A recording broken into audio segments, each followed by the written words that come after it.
When fighting a war on two fronts, being elected commander of the Roman armies isn't exactly an honor. I am pretty sure my political rivals in the Senate are plotting my downfall. No, that cannot be it. I must be overthinking. The Roman Republic overthrew the old tyrants of Rome. Surely they are a force for good. Regardless, two can play at politics. And so, I sent envoys to the courts of our neighboring states with promises of trade agreements and payments. And in return, they will join our war efforts against the Etruscan cities. The idea was to force the Etruscans to capitulate without a fight and join the Republic. My plan worked out exactly as I hoped for, and without a single drop of blood, we managed to secure our northern frontier. With the diplomatic maneuvers in the north being a resounding success, it was time to show the Senate my skills in military maneuvers in the south. And so I took Legio I Italica north towards Roma, marching in the opposite direction, leaving the strategic choke point of Beneventum undefended. I did this knowing full well that Pyrrhus couldn't reach it in the winter, but would not let the opportunity of taking an unguarded settlement pass him by. Once again my plans came to fruition, and come spring, Pyrrhus and his armies were spotted a few leagues south of Beneventum. Now I decided to deter the attack on the settlement by marching Legio I Italica down towards Beneventum and setting up camp on the southwest outskirts of the city between the pass to Cosentia. Meanwhile, I ordered Legio II Fretensis, stationed in Cosentia, to march towards Taras, threatening to cut Pyrrhus' supply lines. I even instructed them to make their presence known to Pyrrhus' scouts. Hoping that the move would force Pyrrhus to withdraw from Beneventum, march back south and intercept Legio II, which would then simply make a tactical withdrawal and await our reinforcements. Once again the ruse worked, and now Pyrrhus of Epirus found himself trapped in Cosentia. This was the precise moment to strike, and so I marched down with Legio I Italica and confronted him. It was a bloody massacre. Pyrrhus himself barely managed to survive the onslaught and hastily retreated towards Taras with only a handful of his bodyguards. Nevertheless, come the summer, he was caught outside the city walls by Legio II Fretensis, and despite the garrison sallying out to rescue him, he was once again crushed in a decisive victory. With the garrison of Taras annihilated and Pyrrhus slain in the battle, our armies could march into Taras unopposed. The kingdom of Epirus was forced to sign a peace agreement under humiliating terms. The conquest of Taras opened up new trade routes to the cultural riches of the Hellenic world, and most importantly, our republic took its rightful place as the undisputed masters over Italia. What is up, my friends, and how's it going? And welcome back to the second episode of our Let's Play series as Roma with your fellow comrade Summary. I hope you all liked the introduction video, and I intend to release many such videos of animated maps, basically to recap all of the things that we have achieved in the previous episode. Before we hop into this episode, I would like to make a few mentions. Basically, I am playing with the realistic legionary submod that I had made with Marcus Aurelius from the original version that was for Rome 2 Total War and not just Divided Impera, and that was made by Noniak. However, these realistic legions, if you'd like to know more about the submod, I do recommend checking out Immersaholic's channel. He's a very good friend of mine and also one of the best YouTube content creators for Rome 2 Total War Divided Impera, and he's one of the YouTubers that I actually aspire to be one day. However, I will leave a link to his video down in the description, so for those of you who are interested, please check out that video. Another thing I would like to mention is that I did speak to one of the main modders, Q Sertorius, as I have no experience playing with 41 unit armies, and I basically wanted to know the ideal game balance for having 41 unit armies and, you know, as many as 48 armies by the time we reach our Imperium level 8. And he mentioned there is no need for an upkeep reduction and that the game is very much capable of handling this many armies. And so I have gone with his advice and I have reverted the upkeep for all of our units back to the vanilla levels of Divided Impera upkeep. So That's just another thing I'd like to mention. However, bear with me as I am playing for the first time on such a massive scale, and everything is new to me, so I don't know as far as gameplay and balance goes how things will pan out. But rest assured, whatever I apply to myself is also applied to the AI, so there is definitely no foul play involved. And of course, I'm not trying to cheat the AI, and if I did intend to do that, then I wouldn't really take your recommendations and play the campaign on hard mode. I would stick to my normal mode, I would stick to my comfort zone, but I am pushing myself outside my comfort zone because that's what you guys want to see, and that's what I'm gonna give you guys. However, without any further ado, let us hop right into the episode. Legio 1 Italica and of course Legio 2 Fretensis, as you have seen in the introduction video, managed to capture Taras from the kingdom of Epirus, and we also managed to piece them out. And now with that being done, since I have loaded up a save game for the commencement of episode 2, all of the event messages are no longer there, and that is a mistake I will try to avoid in the future episodes. But basically I got a message over here that pretty much says Magna Graecia and by extension Italia is secured, which means soon enough tensions in Sicily will rise and we will be at war with Carthage, and the first Punic War will be initiated. So we're gonna have to prepare for that, and in preparation for that I have hired a few agents like the spy over here that I'm gonna move into Sicily. Let's make sure he is deployed so he gets to steal some food. Meanwhile, we can put Legio 1 Italica on patrol stance. Give him this champion over here to train him militarily. Wonderful. And the dignitary over here can come down south into Cosentia and help with the administration, basically with the cultural conversion, as we need to convert Beneventum into a Latin culture. With that being said and done, let's go ahead and repair some of the buildings in Taras. I don't really want to repair a lot of the buildings, and the reason being is I actually want to focus all of my money, if I can do so, or my denarii, if I can do so, to improving my provinces, to getting a more and more economy up and running in Latium. As you can see, Latium is making only 3,588 denarii per turn. That is actually pathetic. We are one of the poorest provinces in the campaign as of now. As you can see, we are even poorer than Mauritania. That is absolutely abysmal. However, we are going to be the richest province in the game, as most of you who have seen my economic guide video in Toxberg's channel, another good friend of mine, will know that I rate Latium as an S tier economic province, and I'm going to go ahead and spec it up into that S tier setup so that you guys can learn how I go ahead and set up my provinces to yield the maximum economically, so speaking. Another thing I would like to note is that our political rivals seem to be quite pacified. They are no longer rebellious in nature. However, of course, it has its ups and downs, so we can't just rely on them being loyal for the remainder of the series, and we have to keep a close eye out for them. Apart from that, as far as civil wars are concerned, we have 16 turns to be protected. We do have a guy who's populist, so if you increase the tax for every increment, he's going to gain -10 disloyalty, and so that actually deters us from keeping our tax rate on very high. But because we are protected for 16 turns, we can afford to do so, and there is no risk of a civil war. And not only that, that also helps us to increase our economy a lot faster.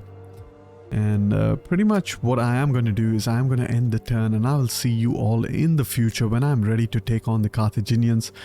Keep in mind, this is playing with the scripted realistic expansion submod made by Rator, and pretty much what happens is if we conquer the whole of Sicily as well as Corsica and Sardinia, then we have a scripted piece which concludes the first Punic War.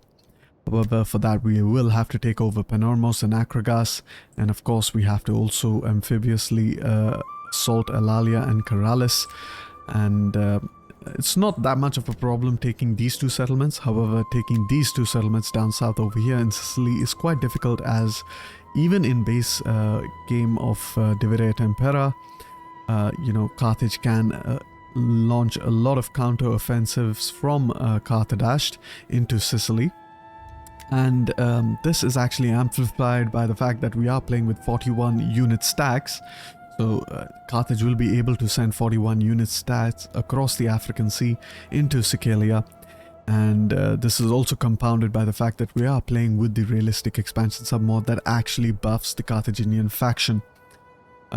Apart from that, I really don't want to be fighting any defensive battles in these two settlements, and that is because, not because of Divide et Impera, but it is a creative assembly issue, in that the fact that Panormos and Acrogas actually have a glitch, and in the battle what actually happens is that the AI faction goes underground, and therefore you can't beat them unless you have a timer and they are not able to capture the city once the timer runs out. And however, I really do want to avoid that, as I don't want that to happen. That can really spoil the immersion of the campaign. However, if it does happen, the worst case scenario, I will pause the video and resume it after the battle is done, and I will sit for the remainder of the battle until the AI loses by choosing to remain underground rather than fight for the settlement. However, that being said and done, I do want to minimize the amount of opportunity, or the opportunities Carthage has to counter-offensive over here in Sicilia. So in order to attack Sicilia, I will need to have a minimum of one entire 41 unit legion, as well as at least a respectable fleet. Keep in mind, any early game fleet will not be able to tackle the Carthaginians. However, speaking of fleet, let's go ahead and repair that port. However, it can be used, if we manage to capture Panormos, it can be used to basically dock in the port of, or in the harbor of Panormos, and then snipe any of the Carthaginian stacks that are trying to make an counter-offensive into Sicilia. So anyways, with that being said and done, I'm going to go ahead, end the turn, and I will see you all in the future when I am ready to take the fight to Carthage. Alright, welcome back to the future. Our research is complete. Our trade agreement is broken by Carthage. Carthage has declared war upon us. Tensions in Sicily has risen, as I had said they would. And as of now, the First Punic War is underway. However, as you can see, we are not yet where we want to be as far as our legions are concerned. We only have our Latinized infantry and cavalry ready. Therefore, I don't really want to, I don't really want to focus on attacking the Carthaginians just yet. I am going to go ahead and disband all of those cavalry, move all the way here into Taras, and the objective is now to build up the Socii variants as much as I can, and work our way up from the cheapest to the most expensive units. And speaking of cheapest, we can get a couple of archers. I forgot about that. They are even cheaper, so let's get 4 archers plus 1 Astarte unit. Nope, we can only recruit 4 at a time. So we are going to go ahead and keep recruiting up this army to a 41 stack. Meanwhile, in Magna Graecia, we are slowly converting our culture. Our dignitary over here has leveled up, but I have taken the wrong skills. Ideally, you want to take the +2 cultural conversion. However, it isn't that much of a big deal. We are gaining at about 2.3 Latin culture per turn, which means in about 4 to 5 turns, we should be at dominant Latin culture in Magna Graecia. However, a quick look at the proceedings in Latium. Latium is slowly being leveled up, and it is now 7,800 denarii per turn, making it the fifth richest province in the game. So definitely a lot better than Mauritania. However, the taxation is on high. If I bring it down to medium, you can see it drops down to 6,300, but we are going to keep it on high for now because we are using as much of that income to actually improve the province. So we can go ahead, build that. We have a little bit more money which we could potentially use in the next turn to level up these buildings. However, what I also can do is actually recruit a dignitary over here that can help further give some buffs to the region, and I am going to go ahead and do that. Apart from that, nothing much else can be done. Our parties still look a bit disloyal right now, and that is because we are at war with Carthage. And I have noticed that we have a family character of the gens Julia, Decimus Flavinius Strabo, who I can adopt. So I will adopt him and make him in charge of Legio II Fretensis. I have disbanded Legio II Fretensis and instead deployed Junius Brutus as the lictorus of Arretium. Meanwhile, I have taken the family leader of the Junior house, who does have this negative trait, and I have made him in charge of our navy. And very soon he will actually recruit our navy once the shipwright is complete and we can start building up some fireport ships and so forth. However, what I am going to do for now is I am going to go ahead, end the turn, and I will see you all in the future when Legio 1 Italia is fully built up and ready to attack Panormos, and of course Classis 1 Neptunia is ready to dock in Panormos. So we gotta be a little bit careful when moving Classis 1 into Panormos. The main thing is our fleet will be used to counter Carthaginian armies that are in the African Sea. However, we will be hiding from Carthaginian fleets because Carthaginian ships are at the moment much better than our Roman ships, and in fact they have more than double the health of their Roman counterparts. So we definitely want to avoid the Carthaginian navy as much as possible. In fact, if entirely, then all the better. However, I'm going to go ahead, end the turn, and I will see you all in the future. Alright, welcome to the future. We have forwarded 3 turns, or 3 years rather, into the future. And we have also completed a research. We are going to go ahead, and now we had researched the extra growth rate, of course the army maintenance and stuff, and now we're going to focus on our party loyalties. So let's go ahead and select that. Meanwhile, Legio 1 Italica has completely built up and is ready to attack Panormos. Carthage is at war with Syracuse, and they might actually take the settlement. That remains to be seen. And if they do, then we have to historically, bypass history and take Syracuse for ourselves, away from the Carthaginians. However, let's hope that they are not able to succeed. Meanwhile, with Legio 1 Italica, let's talk a little bit more about them. I have gone for that historical, Camillian legionary setup, where I have 4 Hastati units and their equivalent Hastati Samnitiki, 4 Principes units as well as the Principes Samnitiki, 4 Triarii as well as the Perites Extraordinarii. And then I, instead of the Equites which come from the Latin population class, I went for Equites Campaniae because they are better. They do come from the Patrici, or the first population class, like the Latin Equites. However, their stats are a lot better. They have 43 armor, which is insane. Their melee attack is not as high.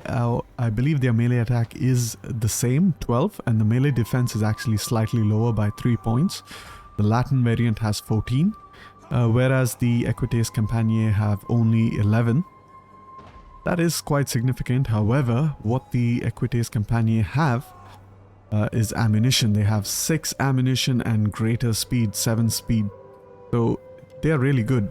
They are kind of like Tarentine cavalry on steroids, alright? However, their equivalent is going to be the Equites Extraordinarii. Apart from that, for the missile troops, I've gone with our Latin levies, as well as Socii Sardinian archers. And of course, lastly but not leastly, we have our faction leader Lucius Libo. And let's go ahead and attack the settlement of Panormos. To our luck, they actually have a fleet docked in there. Now I could auto-resolve this battle, however, I do want to minimize the casualties. Meanwhile, up north over here in the Sea of Tyrrhenum, I managed to dodge a Carthaginian fleet by, maneuvering my fleet in and around through the straits over there and waiting over here for the next turn before I capture Panormos, and then I am going to make a move for the settlement. Meanwhile, as far as Latium is concerned, we have turned our taxes down back to normal, and that is because we are no longer protected, so we could risk rebellions. However, as you can see, most of our characters are doing quite well. They're quite loyal. We can go ahead, select this character to improve the public order over there, further improve that loyalty. Meanwhile, over here, can't really level up anything. Unfortunately, our characters have a little bit too much cunning. And yeah, that is a little bit unfortunate that we won't be able to engage in any form of politics just as yet. However, the good news about that is that we are going to be spending a lot less money. Speaking of money, as you can see, we do have 21,786 denarii in our treasury, and we are making about 3,449 denarii per turn. And Latium, as a province, is now making 10,894 denarii, putting it in second place behind the province of Hellas. But Hellas is split between three different factions: Sparta, Athena, and Knossos over here down south in Hierapetna. However, speaking of Latium, we're still not at that maximum public order. Oh, we are. Okay, so it does give us inspired population. So we do have that plus 8% tax rate, which is good. And since we have just completed researching under economy iron tools, we can go ahead and build the slave trader. And once we build that slave trader, we do want to improve the slave population. As you can see, it can counteract that empire maintenance as well as add to the overall. As you can see, region per region, we are not even making 10,000, but it's due to this modifier that we are making 10,000. If I do maths as quickly as I possibly can, this is 2,000, this is another 2,000, 4,000, 4,000 plus 1,400 is approximately 5,400. But we are making almost double that amount, and that is because the modifier that is applied over here is almost 100%, which is this times 100% or a summation of 100% of this. So it's almost double. So it's 5,400 times 2, which gives us 10,800.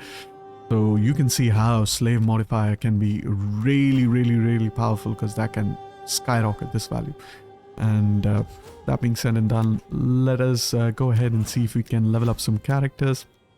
We're gonna go ahead and go for that tax rate, improve that tax rate, since our empire maintenance is not that significant. And as you can see, it's made you know, if we just add 1,000 more just purely by doing that. Okay, we have the same over here, so we can do this exact same thing over here. You'll see that'll keep increasing the value. And as you can see right now, yeah, we are making close to 1,000 more. As you can see, we were making 3,000, now we're making 4,120. That's pretty significant deal if you ask me. And what's more is that we can also improve the tax rate over here by promoting these characters. So let's go ahead and promote the characters that we can promote. Perfect. Okay, I think that's everyone. I don't want to promote this guy yet because I might need to assassinate him because he does have that pacifist trait. However, he is in charge of the fleet, so we can only hope for the best, that he dies at sea. However, if he succeeds, we're not going to complain about that either. Anyways, without any further delay, let us quick save over here, hop into the battle, and I will see you guys over there. Alright, welcome to the battle. It is raining and I've decided to let it rain. I always pick the ideal conditions, but for some cinematic effect, I decided to let it rain. However, that being said and done, let us quickly organize our armies, and for this battle, we are pretty much fighting against a garrison, so it's going to be an easy battle, with the exception, of course, we have a fleet, which is quite a sizable fleet that will reinforce the battle. But the idea here is to preserve our Latin or our citizen troops, and instead use our Socii to face the brunt of the enemy. So we're going to go ahead and organize our army accordingly. Of course, General is in Group 1, Archers can be in Group 2, Group 3 will be the Equites Extraordinary, and Group 5 can be our Hastati. We're going to put them up over there like so. Group 6 will be our Principe Samnicti, and Group 7 will be our Triarii. Wonderful. Okay. So I'm just basically going to show how I set up my army over here real quick. Meanwhile, we can put our levies in group 8, leave them all the way in the back.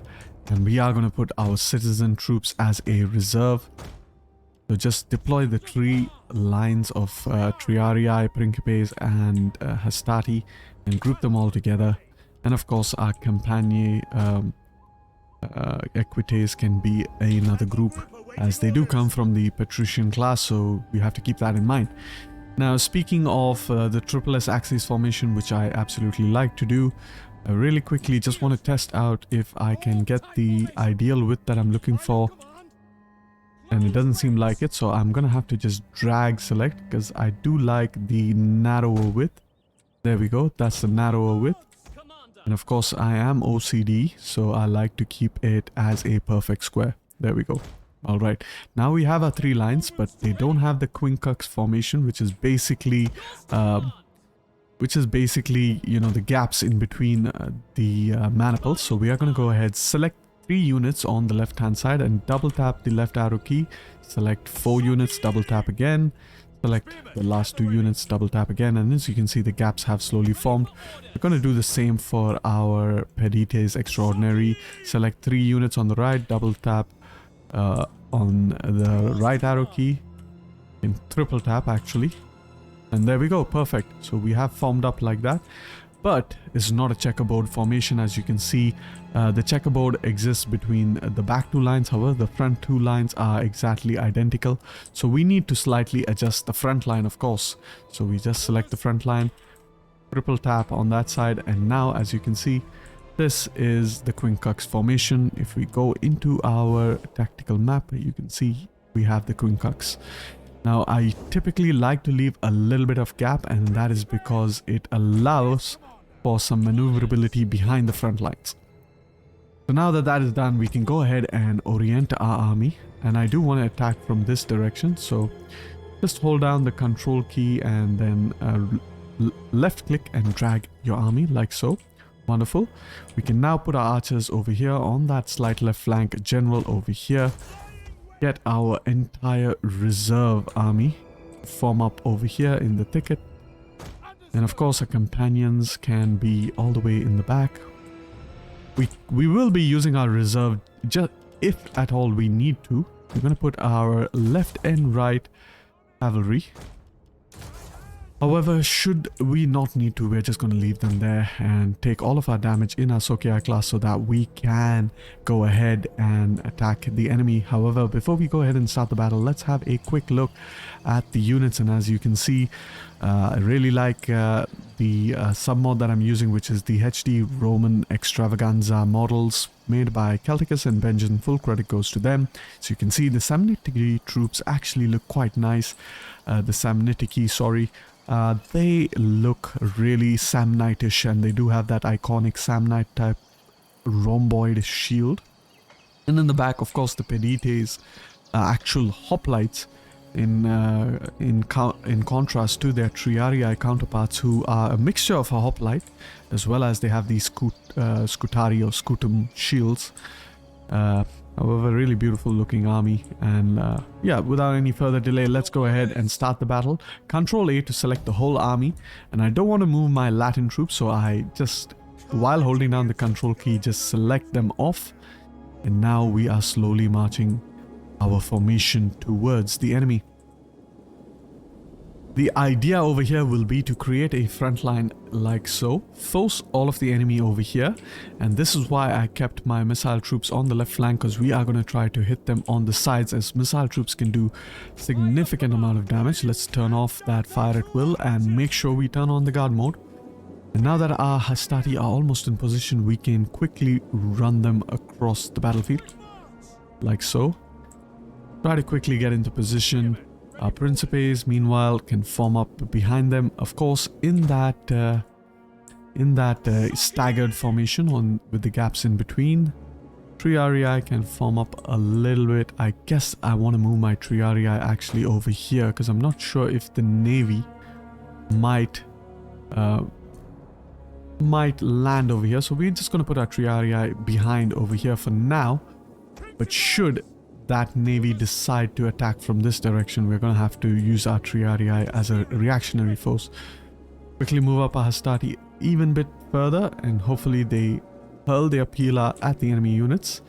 Meanwhile, we're going to take a couple of Principe units to secure that flank to make it a lot safer for our missile troops to kind of flank the enemy.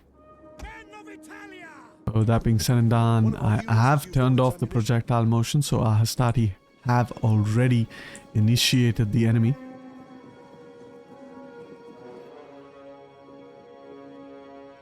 We're gonna move our cavalry on the right flank slightly around over there like so, and hopefully these units engage.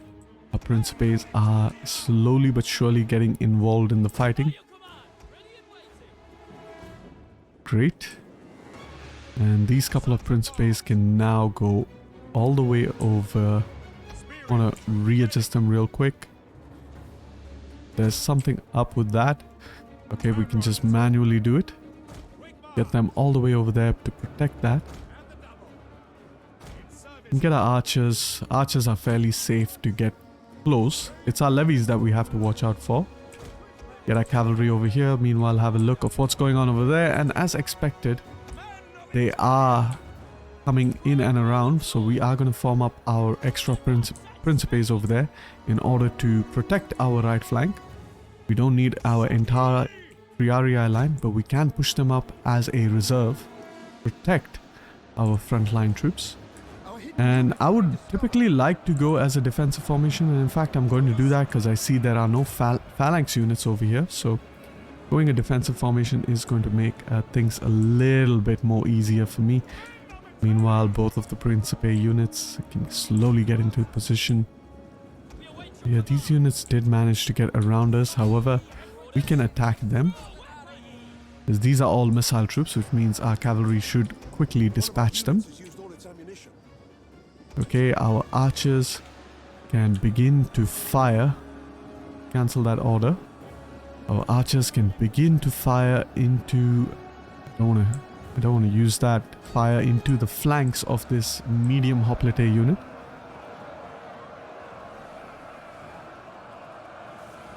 And as you can see, I turned off the projectile turrets because we have those white arrows, which is quite good. Meanwhile, over here, we can also get into that defensive formation. Wonderful. Sokiai doing quite well on the right flank. One of our units has used all its ammunition. Quick look at what's going on over here. They are already 100 men strong, so they are losing quite significantly.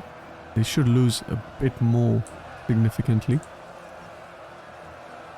As you can see, 98, which means soon enough they should be done and dusted. Make sure these units don't get around us. They won't get the better of us for sure. Move back our equites. Meanwhile, over here, that's looking good. So let's get our levies actually around over here so that they can get involved in the fighting as well. So Hastati, one of the things you need to do when you're playing with massive battles is just have a look at all of your unit cards. And as you can see, this unit is actually suffering. So what I'm going to do is I'm going to put this unit in hoplite formation, slowly march them ahead. As you can see, they are decisively losing. And now, just go ahead, attack those archers over there real quick. Use our own archers. They've gotten rid of one of the hoplites, I hope. Winning decisively. Go ahead and attack these guys.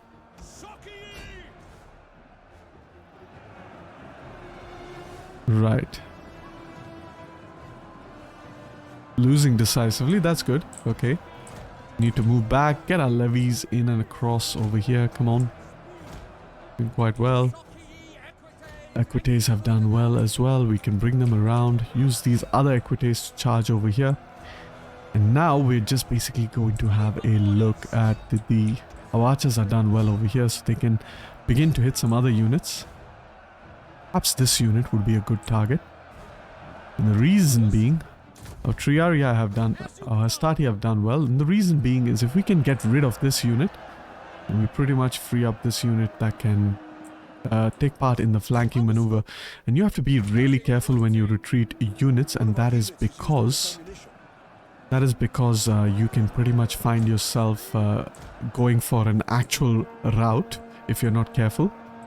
Meanwhile, they do have some archers over here. We're going to pull back our cavalry to deal with those archers.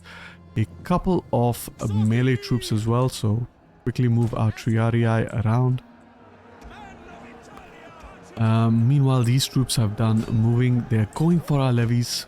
Make sure our levies don't get attacked. Keep in mind, they are the only Roman troops. That will make it a lot difficult to replenish should we lose a single levy troop. Go ahead, keep charging, run for the charge. Hurry up. This unit got free because that unit decided to abandon its position. So let's go ahead and capitalize that now, shall we? Meanwhile, over here, we really want to get rid of these units. Perhaps get rid of the general. Wonderful. Use a cavalry to keep charging.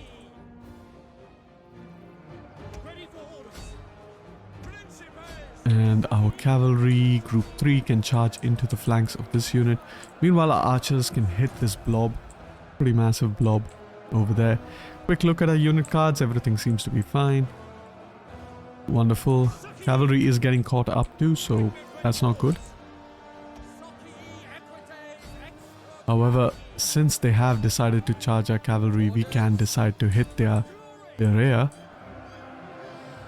Meanwhile, over here we have done quite well. Go ahead, make sure our levies are doing quite well. Go ahead, hit that unit in the flank. But the levies can actually come here. It's a bigger target over here. Get these cavalry out so that they can charge. Meanwhile, these troops over here can get out of their defensive formation, form up over here and begin to flank. Group 4, move our cavalry out of there. Go ahead, activate that phalanx formation. All of you guys can go ahead, attack these guys. The levy's doing good. Pin down these enemies on the flank. Wonderful. Archers are also doing quite good. Cavalry can come over there, quickly attack that unit. We are going to pretty much rout this entire center. That is great. Big routes over here. And with that, I think we should win the battle. As you can see, all of them are in full retreat. Quite a good battle, if I should say so myself. We haven't lost a lot of troops, and the only troops we lost were Sokiai troops. Quick look at some of the casualties inflicted. As you can see, our archers were absolutely key because they shot the enemy from behind. That is so important to do so. I typically would never use javelin troops. For those of you who have seen my Mauryan Let's Play series as well as my Parthian Let's Play series, I don't use javelin troops. However, I have started to like them, and I believe Andrew Fish was the guy who gave me the suggestion to start using them. And they are quite deadly, especially if you use them to flank the enemy. As you can see, this unit has pretty much done only half its damage. It's at 49, which means 100 is not that far off. Same for this unit, 100 is very much possible. And 100 might not seem as that many kills, of course, in comparison to cavalry and other units, but considering the cost of this unit, it is very, very cost effective. However, without any further delays, let us end the battle, and I will see you all in the campaign. And down goes the first garrison of Carthage. And we have conquered the settlement of Panormos, which we are going to loot because it is Punic culture. Apart from that, we have hit Imperium level 3, which means our political party should be even more disloyal towards us. And the reason being is this guy is pacifist, so that is kind of like creating a bit of a problem, but we don't need to get rid of him just yet. Instead, what we can do is marry him off and go ahead and maybe use her to improve the public order in Sicilia. That has improved their loyalty towards us. The risk is still there, but we can also promote him, and that will take the risk back down to 0. Meanwhile, our fleet over here can finally go and dock in Panormos. Quickly, let's go ahead and do that. Also have a quick look of what's the situation in Panormos. We can go ahead and repair these buildings. Speaking of repairing buildings, we can convert this into a fishing port for now, since we no longer require it. We are going to repurpose the port in Panormos into a shipwright. Meanwhile, I could decide to repair this building, because actually the second level of this immigration building gives me access to the Gastrophetes, which is a crossbow infantry ranged unit, and they are incredibly powerful. That's because their missile damage is the equivalent of a javelin unit. However, they do have a very slow shots per minute, but they are really OP. However, for now, I will refrain from using them because they are incredibly expensive. 241 denarii per turn is insane. It is even more expensive than our Equites Extraordinary, which is not worth the price in my opinion for now. However, who knows, later on in the campaign we might see them in action. So for now, we are going to go ahead and dismantle this building, focus on that food in this province of Sicilia. And with that, I think I am done with this turn. Meanwhile, we can also upgrade the army over here. We're going to take that extra upkeep cost, of course. Can also focus on the army replenishment rate, which is quite good, if I should say so myself. It's quite decent. It will take 2 turns to replenish that army. However, if I take just that, and perhaps maybe some extra effort on the missiles, you can see our replenishment for now is a lot better, 48 from 35. We can also get some army traditions, and of course we are going to get the formidable fighters as well as the accomplished skirmishers, and we can get one more, so we can get the engines of war. That being said and done, I think the next play is to attack Acrogas, perhaps deal with some Carthaginian armies if they are there in the sea. However, it doesn't seem like they are at sea, so we are going to focus on creating that second army of ours. In order to do so, we're going to have to begin with levy troops. And since we are actually recruiting levy troops, go ahead, deploy this guy into the port. What I will do is I will deploy this guy in Asculum, because it's going to be a lot faster to get troops over here, and we are focusing of course on our citizen troops, and of course we will get our Socii troops from the region of Taras, because it has a lot of Peregrini population class. But that being said and done, I could technically disband this guy because he is Legio 1 Augusta. Temporarily I'd kept him there to help with the tax rate, but what I can do is I can actually hire him back as a fleet, since we do have a more cap due to our Imperium level increment.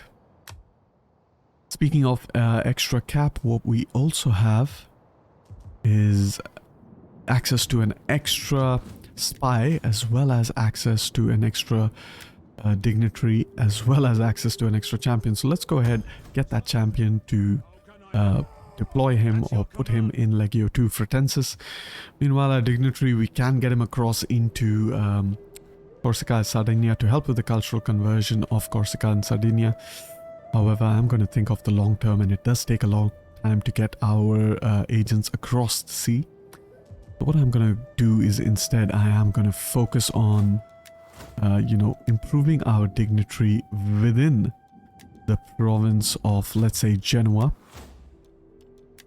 And because the objective of the next episode, if we manage to conquer all of these 3 remaining provinces and conclude the first Punic War by script, our objective of the next episode will be to take Apollonia and of course these 2 regions of Cisalpine Gaul. So I do want to definitely convert these provinces, so let's get our dignitary up and running over there. Meanwhile, we can get an extra spy. I believe also our spy is better up over here, so we can get, let's say, this spy, because he does give that cultural conversion as well. Economy wise, we are looking quite good. In terms of army, we could technically get, we could actually quicken our recruitment. I did not think of that, and we do have an availability of an extra edict, so let's go ahead and go for that sell slaves edict, and can see if politically we can marry off a certain character? No, we cannot. This character over here is traveling. What we do need is we need an extra gens papira guy. So let's go ahead, hire that guy as gens papira. And put him up over here. Reinstate the legacy of Legio 1 Augusta.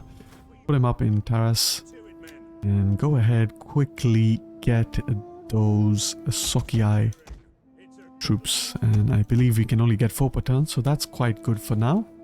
Let's focus on that.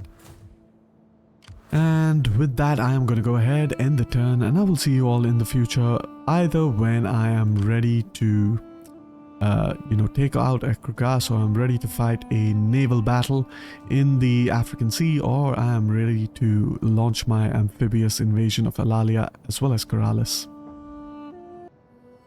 Alright, welcome back to the future. We have forwarded just 2 turns into the future. We do get the option to intimidate our opposition, and as usual we refuse, because that does help improve the political opinion of us. As you can see, the political opinion is dropping because of the pacifist trait that this guy has. Pretty annoying actually. However, we have nothing. We have to deal with it. There's no choice. However, that being said and done, Carthage's siege of the settlement of Syracuse has failed spectacularly. So that's good. Maybe we can offer non-aggression with Syracuse. No. But the reason why I stopped this turn is because I realized that there aren't that many armies in the African Sea.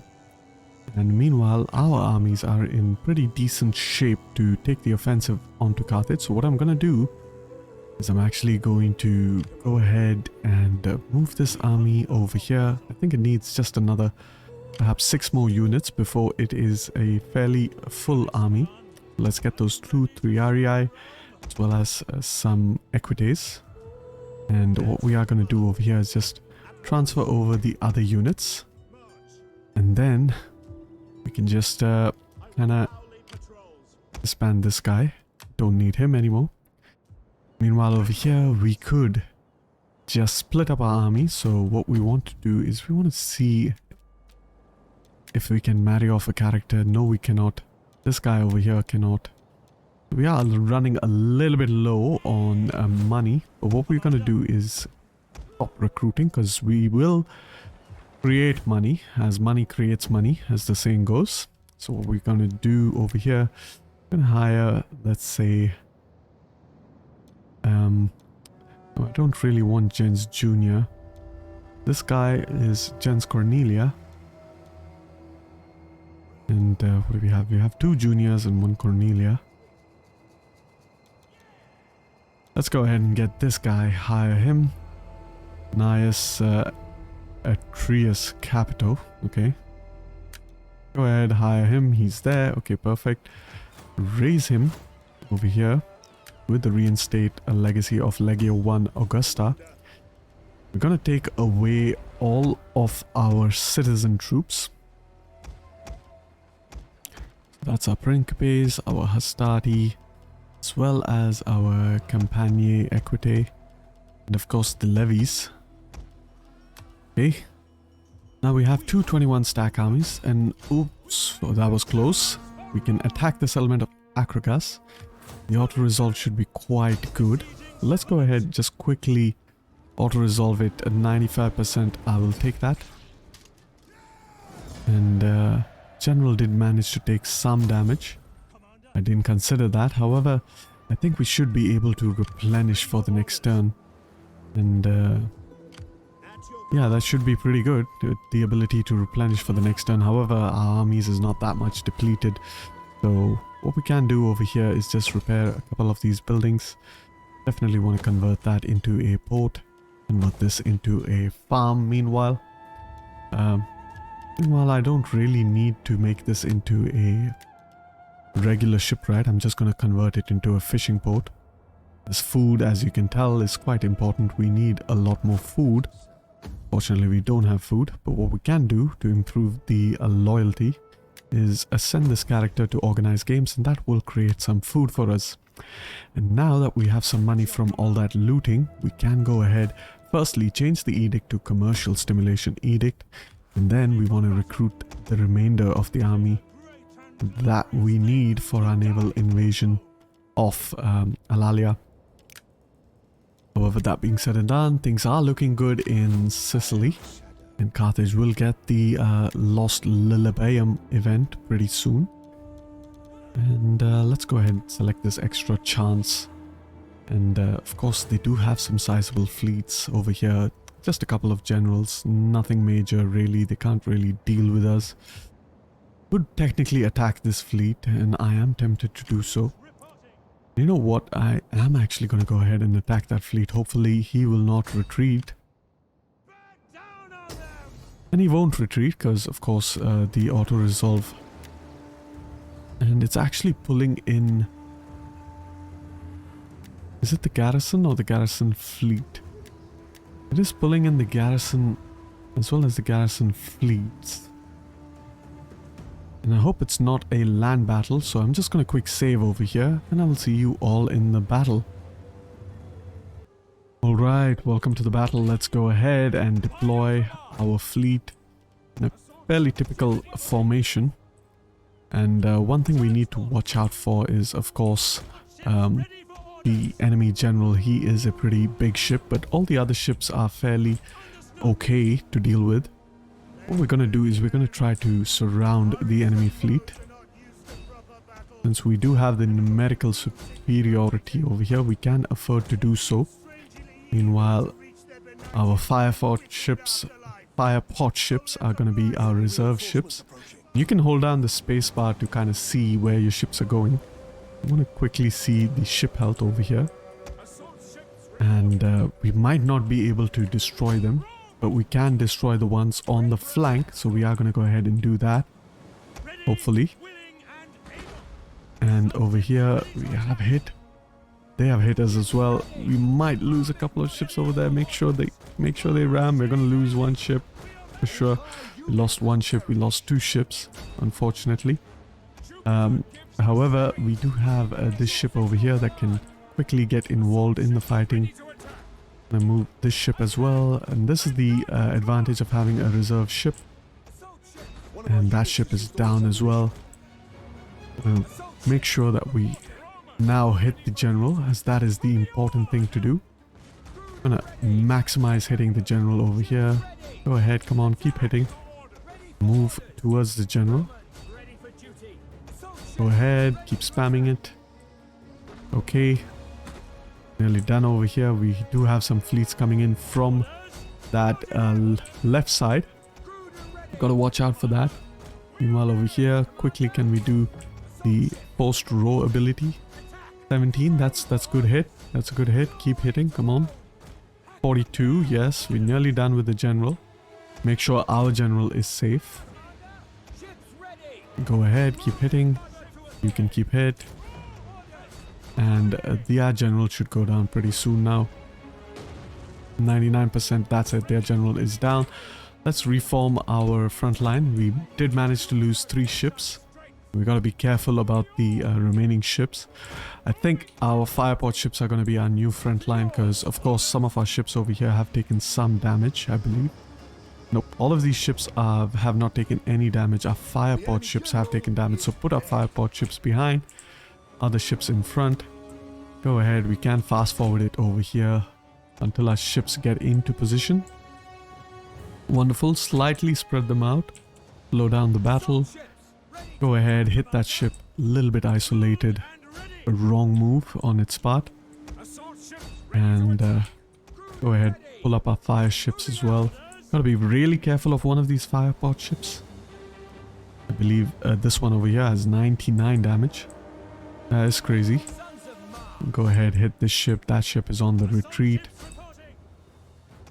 Go ahead, hit this ship. The 2 of you can hit that ship. Is it gonna make it pass around? Go ahead, I want to double time on this. Double time on this. I really want to hit that ship. It's not gonna be able to hit those ships. Let's go ahead, pull up over here. You're gonna hit here. Do you even get in range? No, you're gonna quickly... that was really annoying. I have no idea why they're turning like that.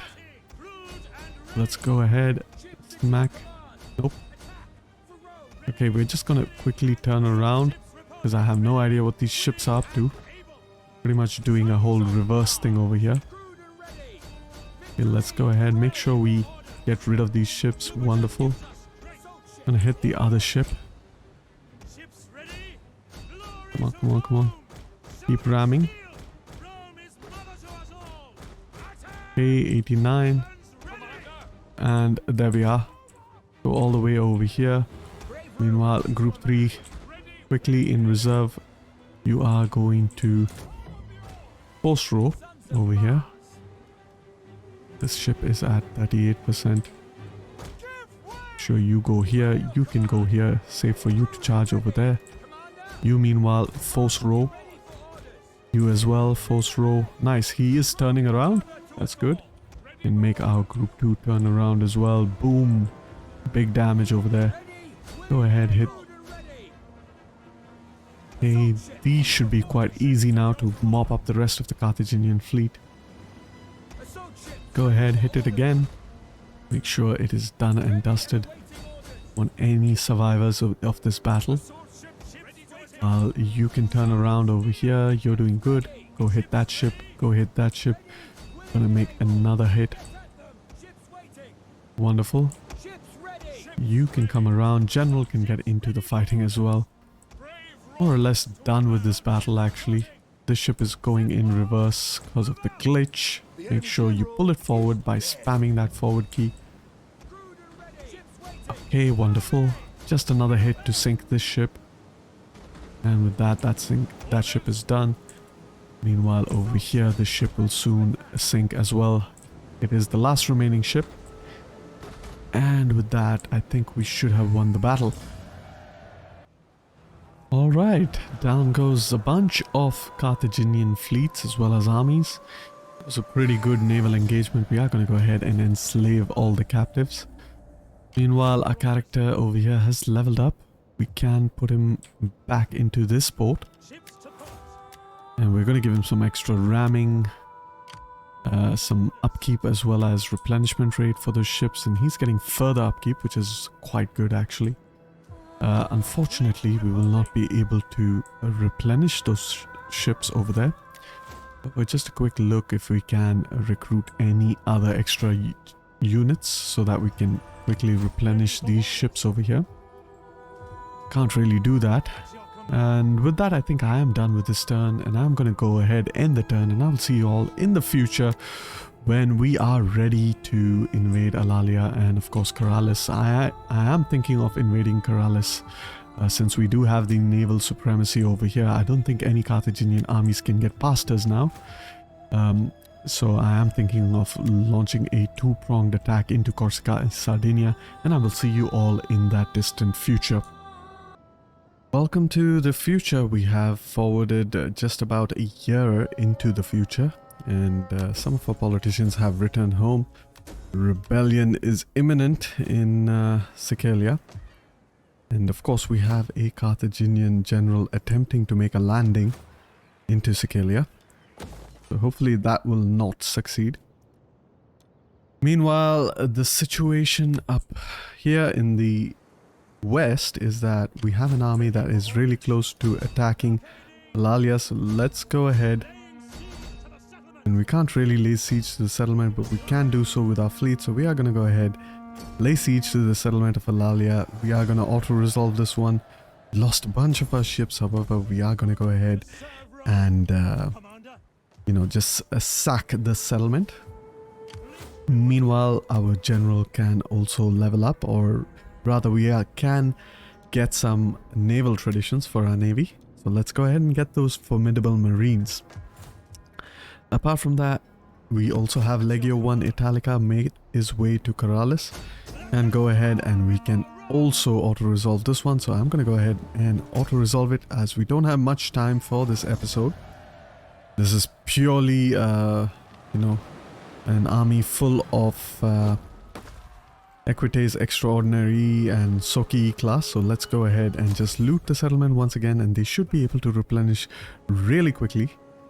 However, yes, as you can see, we have gained quite a bit of money but from those lootings.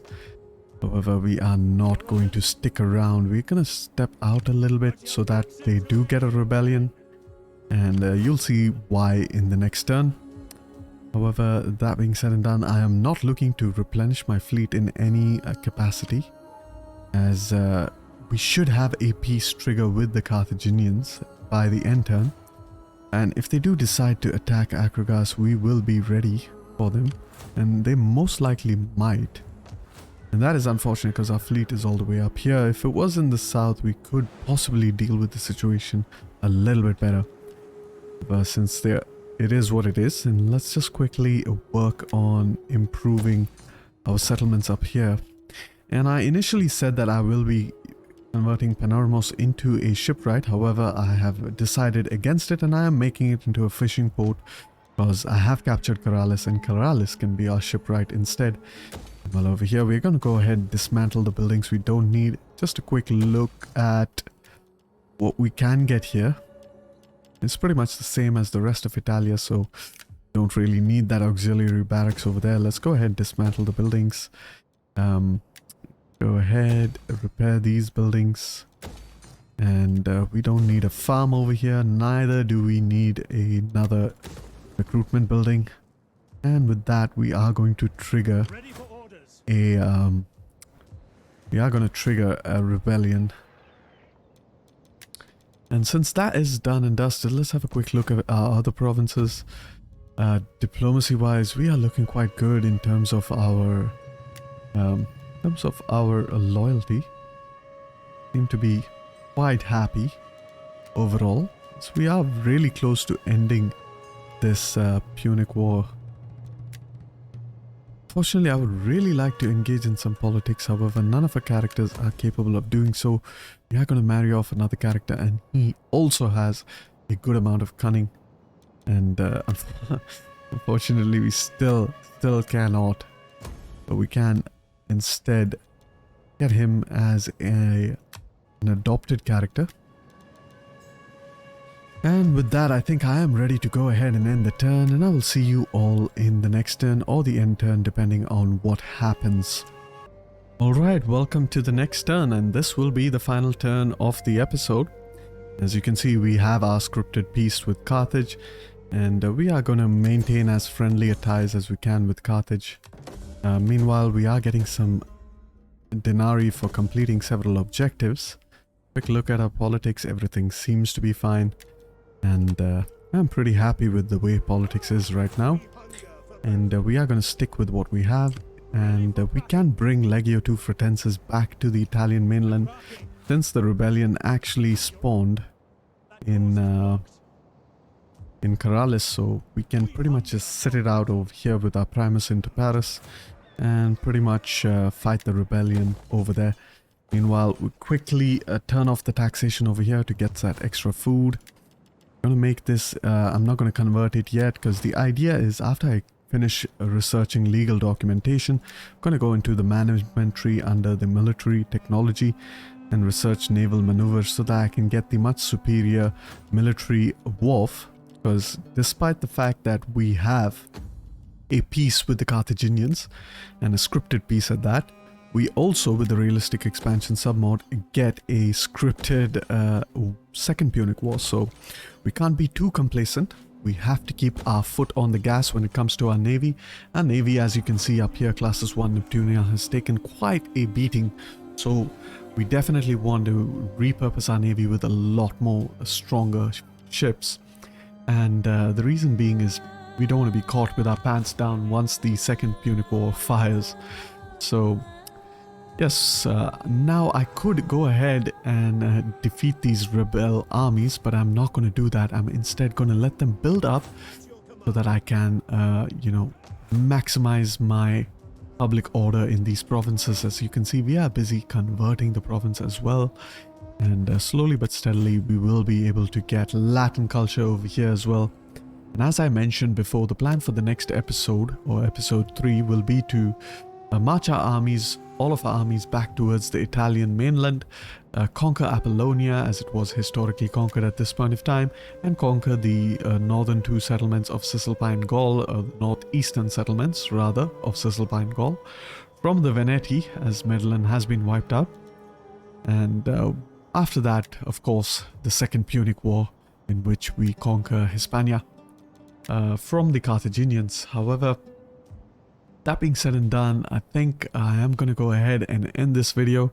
I am going to pretty much fast forward a few turns into the future so that the next video will not take that much time. Of course, this has been a slightly longer episode, and that is because, of course, it is the First Punic War, and I did want to end the Punic War, the First Punic War, in one episode and get the ball rolling really fast.